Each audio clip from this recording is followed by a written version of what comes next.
Assalamualaikum warahmatullahi wabarakatuh. Kembali lagi bersama saya Ainul Lutfia.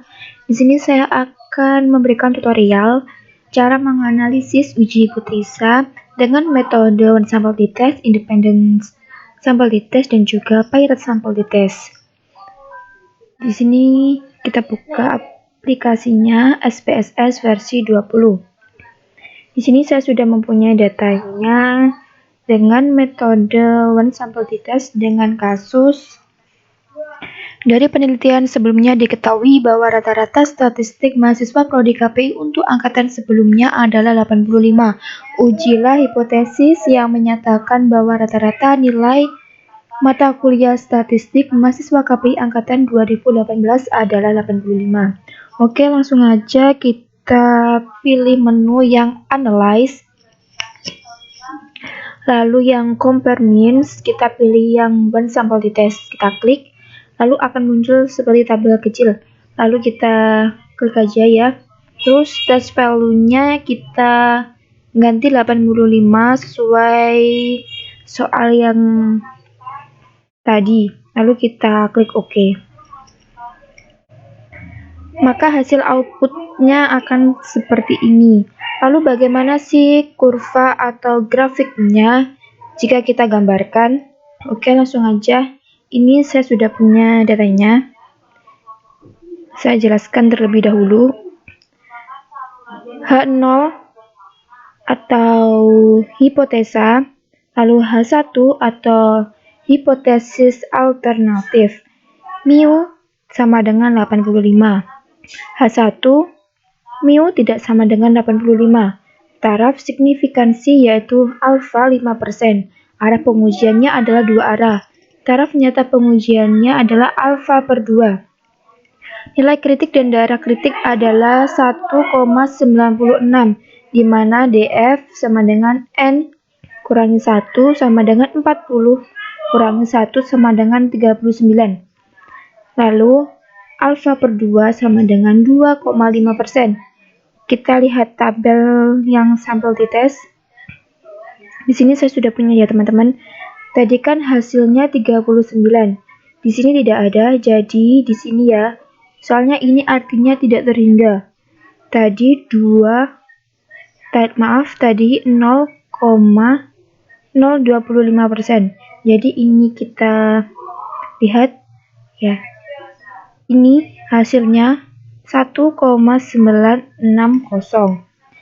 Jadi sudah sesuai ya teman-teman. Lalu kesimpulannya adalah nilai hitung T sebesar 4,799. Lalu yang artinya di area tolak H0 yang di daerah kuning. Kalau yang di daerah putih ini diterima. Lalu yang value-nya itu yang signifikansinya 0,000. 0,00 itu lebih kecil dari 25%, yang artinya 0,025, sehingga tolak H0 yang berwarna kuning. Artinya nilai mata kuliah statistik mahasiswa prodi KPI angkatan tahun 2018 adalah 85. Lalu yang selanjutnya saya akan menganalisis uji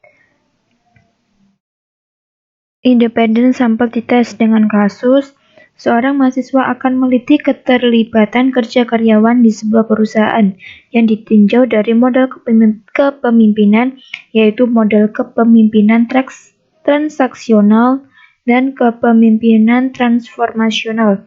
Berdasarkan 40 sampel sebagai penelitian, masing-masing diambil 20 sampel untuk karyawan yang dipimpin dengan model kepemimpinan transformasional, dan 20 lainnya dipimpin dengan menggunakan model kepemimpinan transaksional.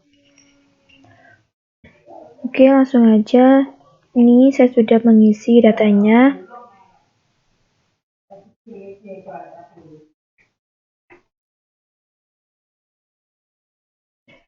Kita langsung pilih analyze. Kita pilih yang compare mean, independent sample t-test. Ini yang waktu kita tarik ke tes variabel. Lalu yang model kepemimpinan, kita masukin yang ke grouping variabel. Lalu kita klik define groups. Yang grup 1 kita ketik dengan 1, grup 2 kita ketik dengan 2, lalu continue, lalu kita OK. Maka hasilnya akan seperti ini. Jadi T-nya itu sama. Juga signifikansinya juga sama. Lalu gimana sih cara menghitung kurvanya? Oke. Kita analisis dulu ya.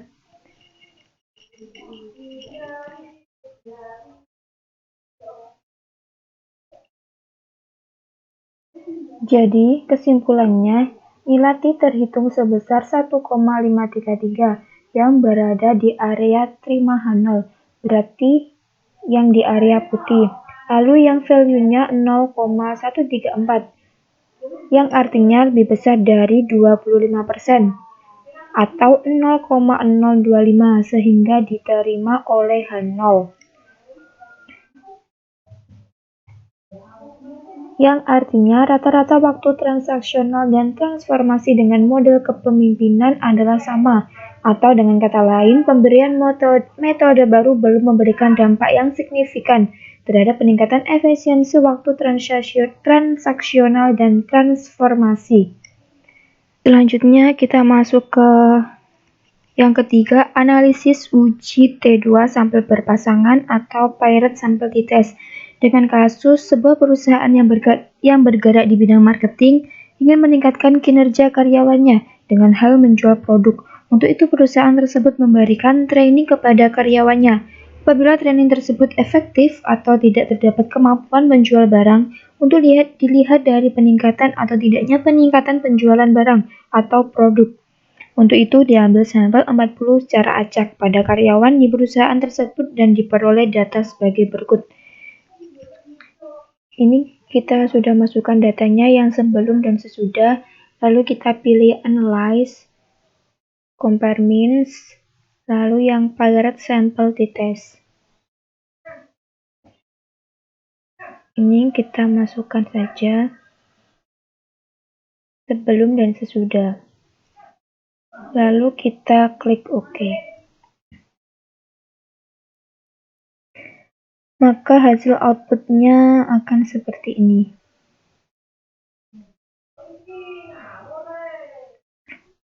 T dan juga signifikansi. Gimana sih cara menganalisis melalui kurva atau grafik? Kita langsung masuk aja. Uji T sampel berpasangan H0 dan H1, taraf signifikansi yaitu alfa sama dengan 5%. Taraf pengujiannya adalah 2%. Taraf nyata pengujiannya A/2. Nilai kritik dan daerah kritiknya adalah 2,145, di mana DFN dikurangi 1 sama dengan 15 kurangi 1 sama dengan 14.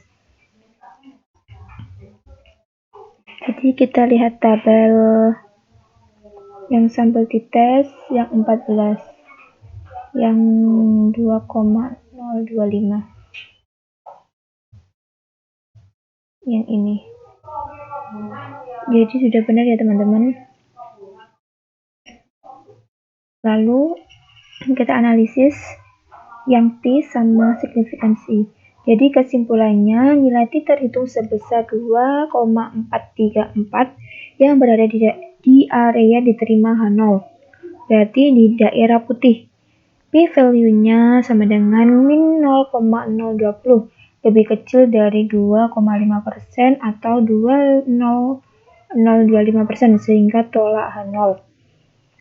Yang artinya rata-rata peningkatan penjual produk sebelum training dengan sesudah training adalah sama, atau dengan kata lain perbedaan kinerja karyawan menyebabkan dalam menjual produk. Sekian penjelasan dari saya. Bila ada kurang dan lebihnya saya mohon maaf. Wassalamualaikum warahmatullahi wabarakatuh.